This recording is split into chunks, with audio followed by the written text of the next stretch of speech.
Mrs. Lana? Oh my goodness.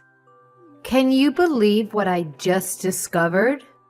You ate all the strawberries that I had been saving in the fridge. I mean, seriously? I was keeping those for myself. Oh dear. I must apologize. I didn't realize they were off limits. I ended up making some strawberry jam with them. I can't even begin to wrap my head around this, Mrs. Lana. Those strawberries were not your average ones. They were expensive and the best you can buy. You can only find them in selected shops, and they were imported all the way from Japan. I had something special planned for them, and now they're gone. Well, you see, Violet, those strawberries were starting to show signs of spoilage. I've been thinking about this for a while now, and I believe it's important to only purchase food quantities that we can consume in a timely manner. I understand that you like to savor the finer things, but it often leads to waste when they go bad. Excuse me?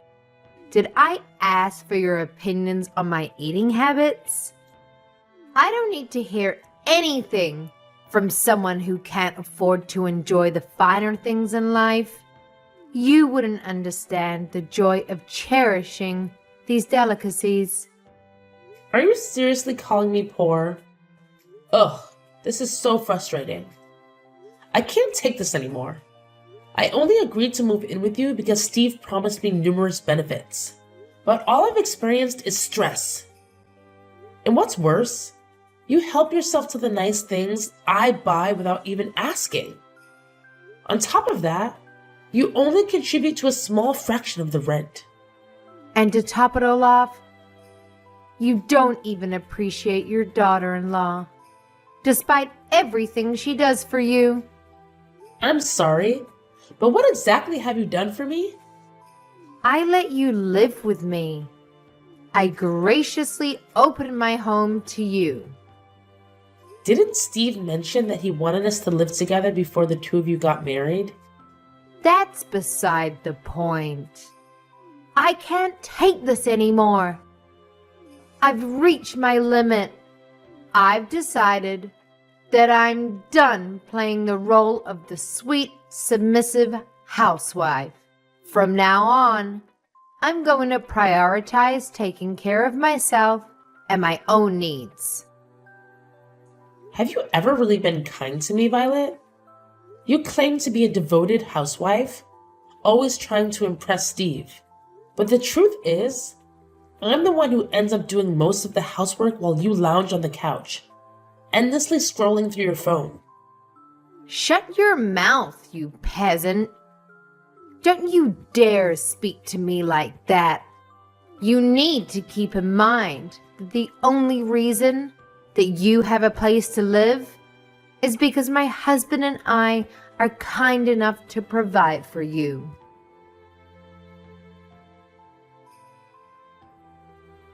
Steve, I need you to tell me what you told Violet to convince her to live with me. Huh? What do you mean, Mom? She just threw all of her anger at me and that this isn't what she signed up for. And that you told her that there would be benefits on her side by living with me. She even went as far to call me a peasant. And that I should be ashamed for not being able to spoil her. Violet told me that you were the one who came up with the idea to live with me. And that you convinced her to do so. So I need to know what you told her. Just come clean with it. I need to know this to straighten out this whole situation. Besides, I've been having a feeling that you're lying to me for a while now. What? I mean, you had a bunch of money inherited to you when Dad died, didn't you? He worked at a decent company, so I imagine the insurance was great. Therefore, I figured that you had enough to be well off for the rest of your life. Maybe even better than well off. So I told Violet that you would support us a pretty good amount per month if we let you stay over at our place. So we had a discussion and decided that it would be best to rent the money that we need for now and have you support us to pay it back. And you tried to ask me to live with you guys without raising any suspicions by keeping something so huge from me? Wow. I remember how happy I was when Violet told me that she wanted to keep me close for when I grew old. It was all about just money, huh? You don't have to say it like that, Mom. Don't you enjoy our company? After finding out about your motives? No, I don't. You turned Violet into a cold-hearted liar. Now all she does is complain about my presence and call me poor. I should never have even bothered living with the two of you. So explain everything to Violet right now. That there was never a conversation about me providing for the two of you, and that you lied about it. And while you're at it, apologize and tell her that you'll single-handedly provide for her from now on. What? How did our conversation end up in that direction? You're supposed to be understanding and help us more with future payments. Why would I do that? Because Violet isn't the same girl as the girl I met either. Ever since my salary started going down, she's been constantly irritated about my presence too. Thanks to that, she and I haven't been doing so well as a couple. I can't say that I didn't notice how her behavior towards you had changed as well. Even in this situation, I believe that you would help me because you're my mother, and that's what mothers should do for their sons. But you didn't even bother offering help. And now you're trying to abandon me in this situation and leave everything in my hands? Don't you see how harsh you're being? You're my mother, so do something. Are you kidding me? How old are you? Someone your age needs to pick up their crap and finally become independent. I'm the one who should be asking you if you're kidding me right now. What kind of mother behaves like that to her son? If you're going to be so cold, then fine. I see how it is. I could kick you out of the house as soon as I want. You are going to kick me out, even though you're the one who suggested that I live with you in the first place?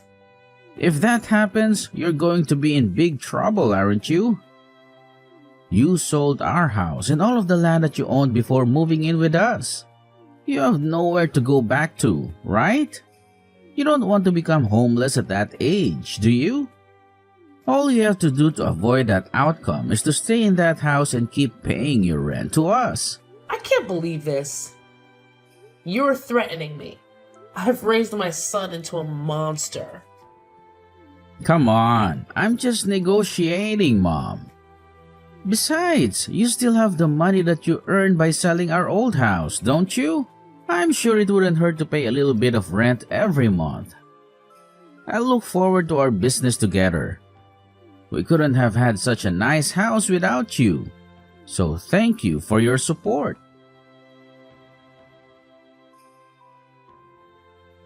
When are you going to pay rent for this month? Steve told me that you would be paying $3,000 for rent every month. Why have you still not paid us? What? $3,000? What kind of joke is that? Are you telling me that Steve lied to me again? Why does he always lie? To get out of trouble? He knows that he's going to get caught. Never mind. Then I'll just tell you myself. Steve and I will be asking for $3,000 each month for rent from now on. Are we clear? You can manage to do that, right? No, I can't. I already pay an amount that will pay well over my expenses in a month. And now you're asking for $3,000 a month? I'm only paying the same amount that I used to. $1,000 for each month is enough. I guess this means our negotiation has failed. I'll pack up your things and leave them outside. Best to gather your things and leave. Please. What? This is your last chance to change your mind. If you oblige to pay $3,000 every month, then we'll let this incident slide. I won't throw you or your things out. So what's it gonna be? Are you going to pay the $3,000 each month as rent? Or are you going to be homeless and spend your nights on a bench in a park? Feel free to make the choices that fit your preference. Haha. I can't believe you. You can't just kick someone out like that. As you've already figured out by now, I'm barely getting by at this point. Thanks to your dumb little son, who couldn't manage to keep his job. We don't have the option to keep another mouth to feed for free. You don't keep me around for free. I pay my part of the expenses. And you say that you don't have the option? But I don't see you getting a job either. Stop arguing with me. My job is to take care of the house. I'm not going to go out and work like a peasant. So you need to pay rent and be accountable for that. How does that make any sense? But you choose to ignore our needs and neglect your part in supporting us. Have you used up all of the money that you had from selling your house already? It's my money and I get to use it however I want. How selfish can you be? You use all of your money for yourself while your son and daughter-in-law are struggling to get by? I can't imagine how easy it must be to rely on someone else to live while not making any contributions whatsoever. But that ends now. If you can't pay your rent, then get out of my house this instant. So that's all I was to you, huh? You never cared about me. You just wanted to use me as an ATM. Well, then, I'm glad to leave. Shut up, you poor old hag. I mean, what else did you expect from us? The only good that you do is pay us. So I think it's fair that we only see you as an ATM. You're not worth the space in our house.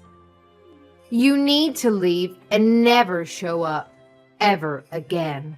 There's literally no point in letting you live with us, you parasite. I guess I'll move into the luxury nursery home with the built-in country club in the town next door. Seriously? I guess he got his habit of lying from you. I'm being serious. And where on earth do you think you're going to get the money for that? I have every single cent that I need to afford it. I currently have $2 million worth of assets. So you can probably do the math that I have enough to spend a lifetime in a nice place like that. 2 million? How? I think I'll get going now. I promised my friend that we would go somewhere to have tea together. So I'll go do that. As a matter of fact, I'll stay at a friend's house tonight. So please leave my things at your front door. I'll be moving into my dream environment after that. So you won't have to see me ever again. I can't tell if you're joking. You're kidding about the $2 million, right? Even if your husband passed away and left an inheritance, $2 million is unrealistic. Oh, it's not my husband's. I made it myself when I was younger. What? Yes, I bought some real estate with the money that my husband left behind. So I have $5 million if you include that. I hit the jackpot with the apartment I bought and started renting out. You have $5 million. How? Because I plan ahead and save up money before I make financial decisions. Unlike your dumb little husband. This This whole situation doesn't make any sense. Even your son hasn't told me anything about money like that. I'm sure he'd be aware if you had assets like that. I've actually never mentioned it to him before. I sold the company that I was running at the time, as soon as he was born. So, you sold your company? You're trying to tell me that you were a business owner? Yes, that's exactly what I'm trying to tell you. I was a big risk taker when I was younger. I started lots of businesses and most of them failed. But one of them really took off, and it expanded to a pretty good scale. I can't believe this. I married my husband right after that, though. So I ended up selling the company for a pretty good dime. I found it more important to marry and devote myself to the love of my life. Therefore, I sacrificed the potential of becoming a billionaire to pursue it. How could you sell your company for a reason like that? Are you stupid? Do you think so? Because through my eyes, it seems like you and I are doing the exact same things. Quitting our jobs to become housewives. I just wanted to support my husband with everything I had. So I did exactly that. He was very kind, but he had trouble balancing his tasks. So I had to step in all of the time, and I enjoyed it a lot. The money that I got was just a bonus. And that's how you got $2 million. Exactly. So that's probably why Steve never mentioned it to you. He simply only knew me as a housewife. The subject just never came up because we were all happy with the situation that I created. Honestly, my brain can't keep up with all of this. Then you can look it up on the internet tonight. The company is still pretty large in scale. I'm sure you can find my Wikipedia or something as its founder.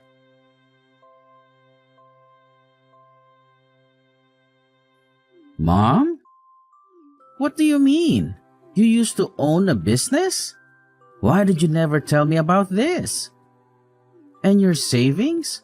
That should have been the first thing to bring up when you started living with us.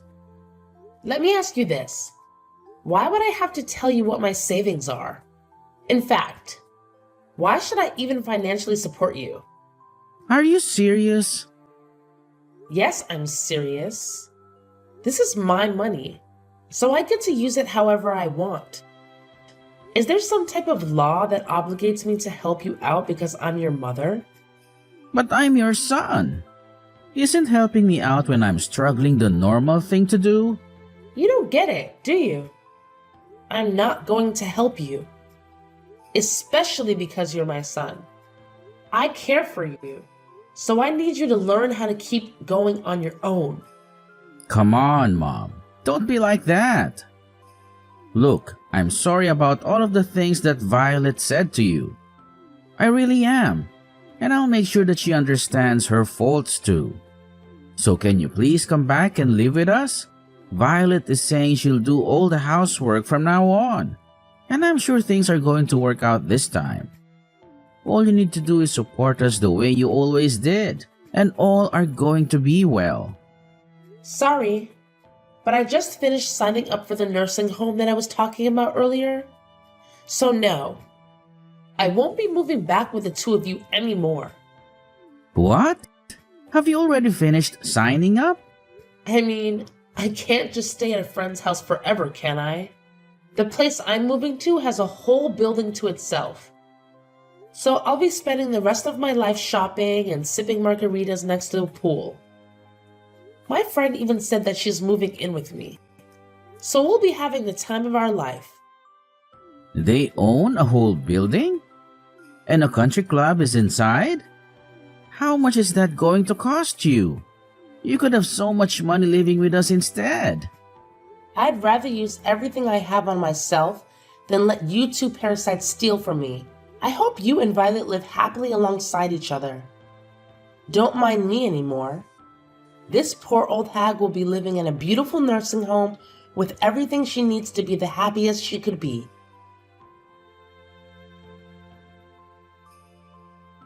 Mrs. Lana, what have you done? What are you talking about? You know what I'm talking about. I really don't. The neighbors. They keep staring at us like we're criminals. And when we approach them, they wouldn't even look us in the eye. It's very difficult to live comfortably when you're surrounded by people who treat you like that. And why do you suppose that I was the one who did something? Because we haven't done anything to any of them. And this all started since you left our house. Well, I'm so very sorry for the two of you. It might be because I stopped donating to the city. What do you mean? I'd actually been donating to the city for a long while now. You know, giving back to the community feels great. So I'd make large donations towards schools in this area.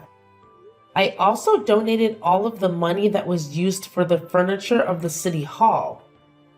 That was built up a while ago. I'd make donations like the above every year. You do all of that for people you've never even met? But you still can't pay for our house? How is that fair? Because a couple of adults should be able to account for their own expenses on their own. I lived in that city and the responsibility was partially mine. So even though I'm not strong enough to participate in volunteer activities, I contribute by using my wealth for the good. But now that I've left that town, I've stopped making those donations. It's not my responsibility anymore. What are we supposed to do now? Everyone knows that the two of us were the reason you had to leave. So everyone in the city thinks we are a nuisance? I mean, there aren't many people who are capable of making donations that scale every year, so I guess there won't be anyone to replace me. But it's none of my business anymore. And I have to go easy on spending to keep living in this environment. So all I can say is good luck. What do you mean, good luck? How are we going to keep living here if every single person hates us? Please, come back to town. There's no way on earth that I will ever go back. I mean, who in their right mind would leave a living dream to go back to live with a crappy married couple? If the donations are the problem, then why don't you two just make the donations instead of me?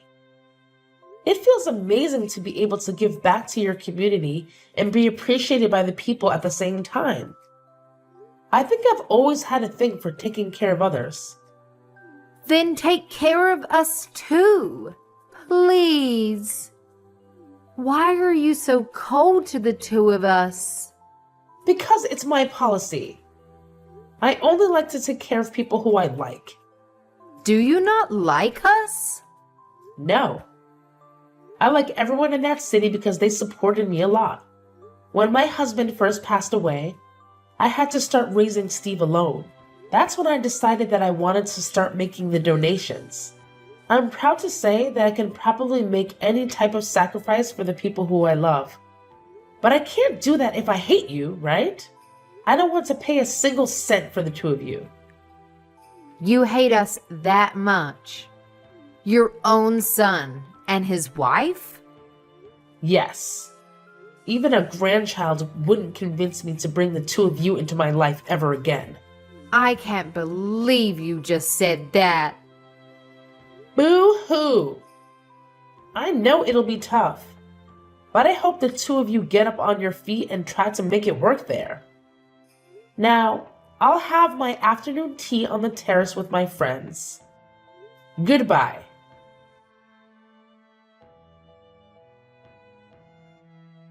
After that whole ordeal, let me tell you, I wasted no time.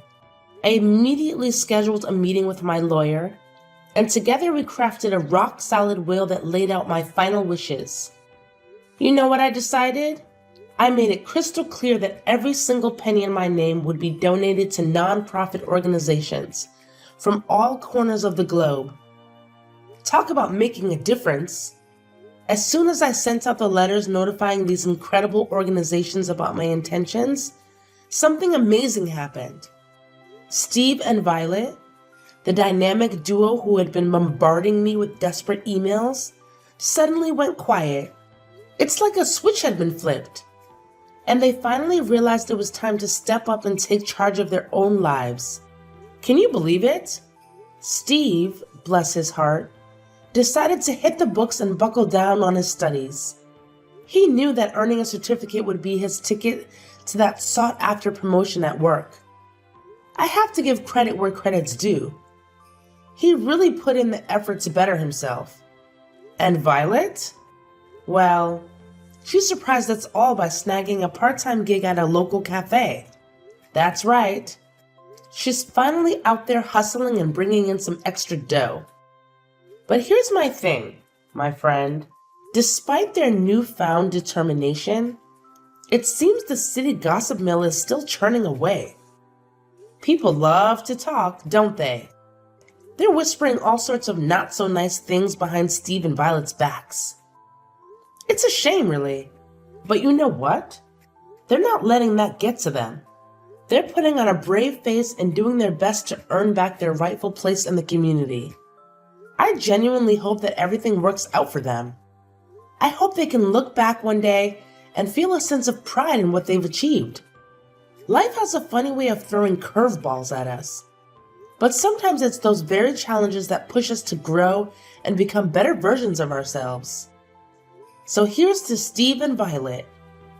May they find their way and create a future they can truly be proud of. Cheers to that.